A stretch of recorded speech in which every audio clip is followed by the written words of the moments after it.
Hi, I'm Michelle Renee Hiatt, and we are at AQS QuiltWeek Grand Rapids. I have the pleasure of being with Sue Nichols in front of her quilt that took honorable mention in Wall Quilts stationary machine. Right, yeah. And it is called FLOWERLAND. It is beautiful. Oh, thank you.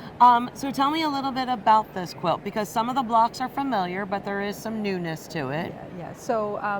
So this, the small blocks, the 10-inch squares, are from a book that I wrote, Stitched Raw Edge Machine Appliqué with my sister Pat Holly, and I patterned those for the book. And the original quilt that I made with the patterns I actually sold, and I decided to recreate the quilt because I loved the patterns so much. So I used the original blocks, and then I designed a center flower basket. Specific for this? For this, yes. Now, when you redid it, did you do the exact same colors for the flowers, or did you change things up a bit? I did kind of stay in the same colorway because I just loved the colors of that quilt. In fact, I've always regretted selling that quilt. But so it was in these pretty kind of soft blue greens, and yeah. And then how'd you go about designing the center? The center, I designed it. I love sort of large flower baskets, and I'm inspired by some of the antique quilts. So I kind of looked through books, and I found a few different designs that I kind of put together. Yeah. Now, the original, was it on this beautiful blue green that we see here, or is that a different? It was on a solid blue green, and for this quilt, I had seen this beautiful gradation fabric. It was a Carol Briar Fowler fabric, and I bought a lot of it because I knew that I loved how the gradations worked, and it just seemed the perfect fabric to use for this quilt. So if you look from a distance, you really see how the gradations work. It is fabulous, yeah. It is really true, nice. you have to step back from it a bit. Uh-huh. Now, the clamshell binding treatment, the binding treatment. Right. So are those solid fabrics that just happen to match, or is that from the same fabric? They are actually from the gradation fabric. So that's why I knew I wanted to do some type of edge treatment, and that's why I bought a lot of that fabric. So I had, so like some of it's from the darkest to middle, and then I used the very darkest and kind of the very lightest for the front scallop and the darkest for the back scallop. And by the end, I was like, oh, do I have enough fabric? Because that's what I'm wondering, because that's going to go through a good amount of fabric. Right, and I was kind of thinking maybe I wanted a little bit lighter than the darkest one, and I tried to find some solid fabric, and I could never get anything that was right, so I just used what I had. Yeah, it's perfect. Yeah. And then I know a lot of people that, because I spy and listen to people as they're looking at quilts. I'm not going to lie, I'm a quilter. Yeah. And plus I want to know what they're interested in. And I often hear people say, I would not know where to begin to quilt that. Right. So, I mean, the applique is extraordinary in itself, but then your quilting is just phenomenal. Thank you. And it's done on a stationary machine. Stationary machine, on the home machine. I have taught a lot of machine quilting over the years, and you've even taken a class. Yeah, and I think that's one of the most asked questions is how do you decide how to quilt a quilt? And my thing is to always think of it as you're working on the quilt. So don't think of it as an afterthought. So even when I'm designing things, like I knew I wanted a border that was wide enough to have a really pretty feather design, and I draw all my own feathers, and I just came up with this idea that I could do like a double swag kind of a feather, and that's what I ended up using.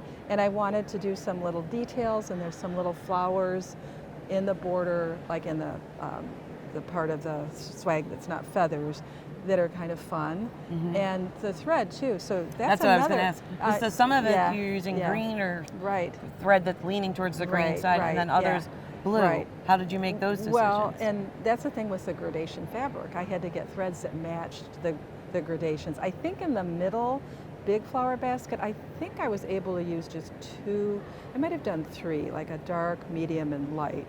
And that's getting a lot of thread that you practice and you try which ones are, and where do you end it and where do you start the next one. So it takes a lot of thought into that. So. And then do you mark your quilt?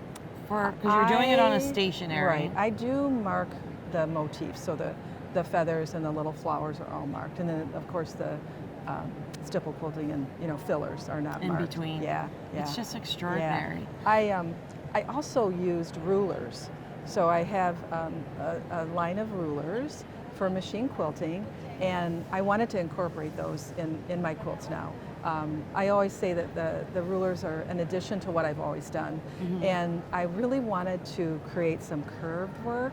And so you see that where there's some curved work where the sashings come together, and it kind of keeps your eye kind of moving around, so it doesn't look so blocky. It looks a little bit more curved, and that took a little bit of planning, mathematical figuring out which size ruler to use, and so. And I was going to say that about your clamshell binding treatment there. Right. Is that something as well that I'm assuming you have to do some calculating there to figure definitely. Out how large they are to fit your. So one of my earlier quilts, like that I made in 2000, I came up with the idea for the scalloped edge, and at that point there weren't a lot of edges on quilts, and so I had to kind of figure out how to do it myself. And I'm pretty sure that there's edge treatments in that book, and so it shows kind of how I did the scallop. But it's two fabrics together, turned, and you have to turn them nicely, and then this technique I push the edge into the top and the backing, trim away a little banding, and turn it, and So, and the other way to do it would be to put it in binding strips, but this one I thought it laid flatter to just do it that way. So it takes a lot of planning. Very cool. Yeah. And the name of the book, I know it's out of print, but people might still be able to find it. Stitched Raw Edge Machine, I think it's just Stitched Raw Edge Appliqué, but it is all a machine, and it's by Sue Nichols and Pat Holly. And it was published under American Quilter I'm an American Society. Quilter Society author. So. There you go. Yeah. So are you working on your next contest quilt? Because you've kind of, I would say, semi-retired. Well, not retired from making quilts. No, but from teaching. A little bit from teaching. But you're still teaching. I would say I was taking a little break. Yes. So I'll come back for, special. Special things. Seam retreats. Yeah. Quilting cruises. Yeah, because I think that one of the reasons that I wanted to cut back a little bit was to make more quilts. So, yes. Yeah. So are you working on another contest quilt? I have a quilt that I've started designing, and again, it's kind of a center flower basket type of a design. So I'm doing that, but I had this retreat I had to get ready for, so I've been working on that. Those lucky attendees that get to take and spend a week with you and Pat. It's which we love doing. But definitely pay attention to our website to see what Sue and Pat might be doing with us in upcoming shows and events. But you can find out all the information about our contest at AmericanQuilter.com. We have categories, 8 categories at our satellite shows, and 16 different categories for our Paducah show. There has to be a category that will fit what you're doing. So check those out. You can download the 2026 rules now, and all the deadlines for our 2026 contest are out there.